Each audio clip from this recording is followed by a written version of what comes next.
হে জগতবাসী, আজ আমি শামীম আলী চিশতি আপনাদের সামনে একটি আলোচনা নিয়ে আসলাম।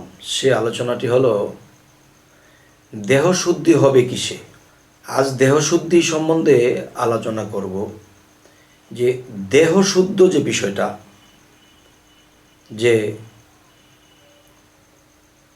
এই দেহের মধ্যে মিশে আছে আত্মা, এবং এই আত্মা যদি পবিত্র থাকে বা পরিষ্কার থাকে, তাহলে আল্লাহ আত্মায় মিশে এই দেহের ভিতরে আসবে। তো এখন দেখা যায় আমাদের আত্মশুদ্ধি করতে হলে আমাদের দেহশুদ্ধি করতে হবে। আত্মশুদ্ধি করতে হলে আমাদের দেহশুদ্ধি করতে হবে কেমন? যেমন একটা বিষয় শরীয়তের ভাষায় বলতেছে অজু করো, নাকে পানি দাও, কুলি করো। এটা কি হয়েছে? আমার দেহের বাহিরে ময়লা বা ধুলা এগুলো পরিষ্কার হয়ে গেছে, কিন্তু দেহ কিন্তু আমার শুদ্ধ হয়নি। আর দেহ শুদ্ধ না হলে আমার আত্মা শুদ্ধ হবে না। আত্মা শুদ্ধ না হলে আমার এই আত্মায় মিশে আল্লাহ আসবে না। তাহলে সর্বপ্রথম আমাদের কি করতে হবে? দেহ শুদ্ধ করতে হবে। তো দেহ শুদ্ধ বা সিদ্ধি বা দেহ পবিত্র বলতে আমরা কি বুঝি, এবং এই দেহ পবিত্র করতে হলে আমাদের কি করতে হবে, সেই বিষয়টি হলো যে সর্বপ্রথম একটা জিনিস খেয়াল করতে হবে আমাদের। আমরা যখন টাইম টু টাইম খাবার দাবার খাই, তখন দেখা যায় কি যে ভাত, মাছ, মাংস বিভিন্ন কিছু আমরা খাইতেছি। তখন কি হয়? এই দেহের জীব শক্তিটা বেড়ে যায়। জীবের শক্তিটা যখন বেড়ে যায়, তখন এই 10টা ইন্দ্রিয় শক্তিও বেড়ে যায়। তখন 6টা রিপুর সুযোগ পায়। 6টা রিপুর সুযোগ পেয়ে কি বলে যে জ্ঞান ইন্দ্রিয় 5টি এবং কর্ম ইন্দ্রিয় 5টি দেহের মধ্যে। তখন জ্ঞান ইন্দ্রিয়গুলোকে এই রিপু চালাইতে থাকে, মনকে দখল করে চালাইতে থাকে। তখন কি হয়? তখন জ্ঞান ইন্দ্রিয়গুলোর মধ্যে যে 6টা রিপু বিস্তার ঘটালেন বা একে জর্জরিত করলেন, তখন বিবেক কি করে? বিবেক চুপ করে এক জায়গায় বসে থাকে। তখন বিবেকের কথা শোনে না। বিবেকের বলা তো বিবেক বলতেই আছে যে এমনি না, অমনে, এমনি না, অমনে, এভাবে করলে ক্ষতি হবে, খারাপ হবে, ভালো হবে না। কিন্তু বিবেকের কথা আর কে শোনে? কেন শোনে না? যে মানুষ যখন ভালো খাদ্য খায়, তখন জীবের শক্তি বেড়ে যায় এবং 10 ইন্দ্রিয়র শক্তি বেড়ে যায়। তখন দেখা যায় 6 রিপুর সুযোগ পায়। তখন মনকে গ্রাস করে মনকে 6 রিপুর দলে এনে তখন সেই 6 রিপু মনের সাথে মিশে তখন খারাপে লিপ্ত হয়ে যায়। তখন মানুষ পাপিষ্ঠ হয়ে যায় এবং জাহান্নামী হয়ে যায়। তাই বলতে চাই, আগে দেহ শুদ্ধি করতে হবে। দেহ শুদ্ধিটা করতে হলে দেখেন, প্রত্যেকটা জিনিসের একটা করে স্বভাব আছে। যেমন একটা জিনিস মনে করবেন, এই পৃথিবীতে কোনো ছেলে মেয়ে যারা জন্ম নেয়, দেখবেন যে কিছু কিছু ছেলে মেয়ে তারা বাবার স্বভাব পায়। তারা বাবার স্বভাব পায় কেন? কারণ বাবার রক্ত থেকেই তারা গিয়েছে। তাই সেই রক্তের মধ্যে যে একটা স্বভাব, এই স্বভাবটা ছেলে মেয়েদের মধ্যে থেকে যায়। তখন অনেক মানুষে বলে এই ছেলেটা পুরো বাবার স্বভাব পেয়েছে। কথাটা কিন্তু মিথ্যে নয়। আচ্ছা, তাহলে একটা বাবার থেকে যখন একটা ছেলে জন্ম নিয়েছে, তখন কিন্তু সে বড় হলে যদি ওরকম ধরনের কোনো কাজকর্ম করে, তখন মানুষ বলে কি সম্পূর্ণ বাবার স্বভাব পেয়েছে ছেলেটা। আচ্ছা, এরপর আমি বলবো যে এই পৃথিবীতে আমরা কেন এসেছি? এই আত্মার মুক্তি ঘটিয়ে যাব। এখন আত্মার মুক্ত হতে হলে আত্মা পবিত্র হতে হবে, এবং সেই পবিত্র আত্মায় আল্লাহ আসবে। কিন্তু দেহ পবিত্র না হলে, দেহ শুদ্ধ না হলে আত্মা শুদ্ধ হবে না, আর অশুদ্ধ আত্মার মধ্যে আল্লাহ আসবে না। হে জগতবাসী, তো আজকের যে বিষয়টা বোঝাইতে চাইতেছি, যে বাবার অংশের থেকে যখন জন্ম নিল তো বাবার স্বভাব পেল।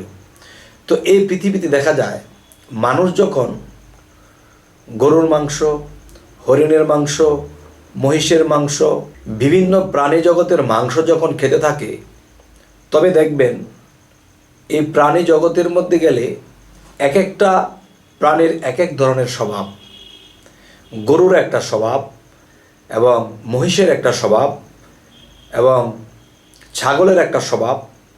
তাহলে আমরা যখন এই মাংসগুলা খাই তখন দেখা যায় যে তার শরীরে লেগে থাকা বা এই দেহের অংশটাকে যখন আমরা খাই, খাবার দাবার পরে তখন দেখা যাচ্ছে যে একটা সময় আমাদের রক্তের সাথে মিশে তাদের কিছু স্বভাব এসে যায়।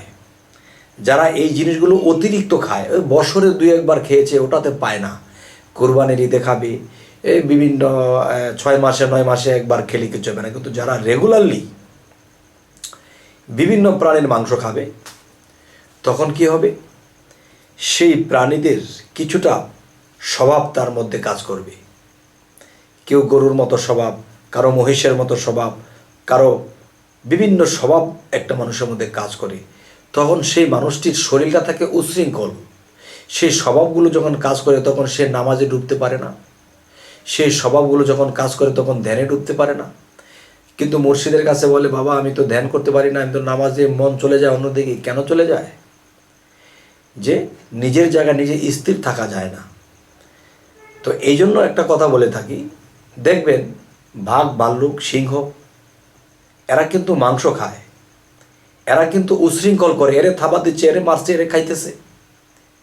কিন্তু দেখবেন এত বড় একটা দেহ হাতি, সে কিন্তু ঘাস খায়, সে কিন্তু মাংস খায় না। কিন্তু এত বড় দেহ থাকার পরেও, এত শক্তি থাকার পরেও তার চলাফেরাগুলো কি নীরব। সে কোনো উশৃঙ্খল হাঁটে না, উশৃঙ্খল দৌড়ায় না, এবং উশৃঙ্খল সে করে না। কেননা সে নীরব। তাহলে বোঝা গেল সে ঘাস খায়, সে নীরব। আর এই বিভিন্ন পশুর মাংস যারা অতিরিক্ত খাবে, সেই পশুর কিছু স্বভাব মানুষের মধ্যে এসে যাবে। বছরে 2-1বার খাবে, বা 2 মাসে 9 মাসে একবার খেয়েছে, এতে সমস্যা নেই, ওটা আর পায় না। কিন্তু রেগুলারলি যারা প্রাণীর মাংস খায়, তাদেরকে এই প্রাণীর স্বভাবগুলো তাদের মানুষের মধ্যে এসে যায়। তখন তাদের নফসের তাগিয়ত বেড়ে যায়। তখন তার দ্বারা মা, বোন বা আত্মীয় স্বজন বা কোনো কিছু চোখে পড়ে না। তার মনে যা চাই তাই করে, কিছু বলে ফেলে, কিছু করে ফেলে, কিছু অপরাধ করে ফেলে, কামে লিপ্ত হয়ে যায়। মন অস্থির থাকে, আল্লাহর ইবাদত করা যায় না। কারণ সেই মাংস যে খেয়েছিল বাঘ, ভাল্লুক, তারা কিন্তু উশৃঙ্খল। এবং আমরাও যদি মানুষ হয়ে মাংসটা একটু বেশি খাই, তখন কিন্তু সেই উশৃঙ্খল আমাদের মধ্যে এসে যাবে। তখন কিন্তু আমরা ইবাদতে ডুবতে পারবো না। তখন কি হবে, যে মনটা উশৃঙ্খল থাকবে, মন ডুবাইতে পারি না। সেজদা দিয়ে আমি হাটে মাঠে চলে গেছি, বন্ধুদের সাথে আড্ডা মারতে চলে গেছি, সেই দেশের বাড়িতে চলে গেছি, সেজদা দিয়ে আর কি বলেছিলাম, আল্লাহু আকবার, আল্লাহ তুমি সর্বশক্তিমান, তোমাকে সামনে রেখে আল্লাহু আকবার। কিন্তু আল্লাহকে সামনে দাঁড় করে আমরা চলে গেছি। পরে যখন সালাম ফিরাবে ইমাম সাহেব, সালাম ফিরানোর শব্দ শুনে তখন আমি আবার মসজিদে ফিরে এলাম। এতক্ষণ কিন্তু মসজিদে ছিলাম না। তাহলে এগুলা কেন হচ্ছে? বিভিন্ন স্বভাব আমার মধ্যে কাজ করে, যার ফলে আল্লাহকে ডাকার অভাব, আল্লাহর দিকে মন দেওয়ার অভাব হয়ে যায়। হে জগতবাসী, আজ কেন এই আলোচনাগুলো করলাম? দেহশুদ্ধি। দেহ শুদ্ধ করতে হলে আমাদের কি করতে হবে? অতিরিক্ত পরিমাণে আমাদের নিরামিষ খাওয়া খাদ্য করতে হবে। যেমন মাছ একটা ফ্যামিলিতে থাকলে খেতে হয়, হয়তো সপ্তাহে একটু খেলাম, বা মাসে একদিন একটু মাংস খেলাম, আর না খেয়ে পারলে আরও বেশি ভালো। তবে আস্তে আস্তে সেই উশৃঙ্খলটা কেটে যাবে, নীরবতাটা চলে আসবে। তখন নীরের দেশে যখন ডুববো, তখন চোখে পানি আসবে। আর এই আত্মশুদ্ধি যখন হবে, উশৃঙ্খল জিনিসটা যখন কমে যাবে, তখন আমার আত্মা সিদ্ধ হবে, এবং সেই আত্মা এবং কালবের মধ্যে জিকির চালু হয়ে যাবে। তখন আল্লাহর কথা মনে করলেই চোখে পানি এসে যাবে। তখন কি হবে? আল্লাহ তার ডাকে সাড়া দেবে, সে আত্মায় মিশে আল্লাহ বান্দার মধ্যে মিশবে, তখন কি হবে, যে একজন আউলিয়ার মধ্যে যখন আল্লাহ এসে মিশে, তখন কিন্তু সেই দেহটা কখনো মাটিয়ে খেতে পারে না। হে জগতবাসী, আজকের আলোচনা এটি যে দেহশুদ্ধ আমরা করতে হলে আমরা যে কোনো জিনিস, যে কোনো প্রাণের মাংস, যে কোনোভাবে আমরা এই খাওয়া কমিয়ে দিতে হবে, আস্তে আস্তে কমিয়ে দিতে হবে। আর কি করতে হবে? অতিরিক্ত জিকির করতে হবে। জিকির হলো আত্মার খাদ্য, আত্মা শক্তিশালী হবে এবং এই দেহটা নীরব হবে, উচ্ছৃঙ্খল কেটে যাবে। তখন আমরা চোখের পানির সাথে যখন আল্লাহকে ডাকবো, তখন আল্লাহ আরশে আজিমে থাকতে পারবে না গো। তিনি এসে বান্দার ডাকে সাড়া দেবে। হয়তো ভাগ্য নসিব যদি ভালো হয়, কর্মের ধারা যদি ভালো হয়, আল্লাহর সাক্ষাৎ ঘটিয়ে দেবে। আল্লাহ কিন্তু কোরআনে এমন কথা বলে নেই যে আমার সাক্ষাৎ কেউ পাবে না, পাবে। তবে এই নিয়ম যদি আমরা করি, ইনশাল্লাহ ইনশাল্লাহ আমরা এই পৃথিবী থেকে আল্লাহর সাক্ষাৎ ঘটিয়ে যেতে পারবো। তবে হে জগতবাসী, আমাদের এই চ্যানেলের আলোচনা যদি আপনাদের ভালো লাগে তো অবশ্যই সাবস্ক্রাইব করবেন। এই সাবস্ক্রাইবের মাধ্যমে আপনারা আমাদের বাকি ভিডিওগুলো পেয়ে যাবেন। তো আজ এই বলেই রাখছি, সকলেই ভালো থাকবেন। আল্লাহ হাফিজ।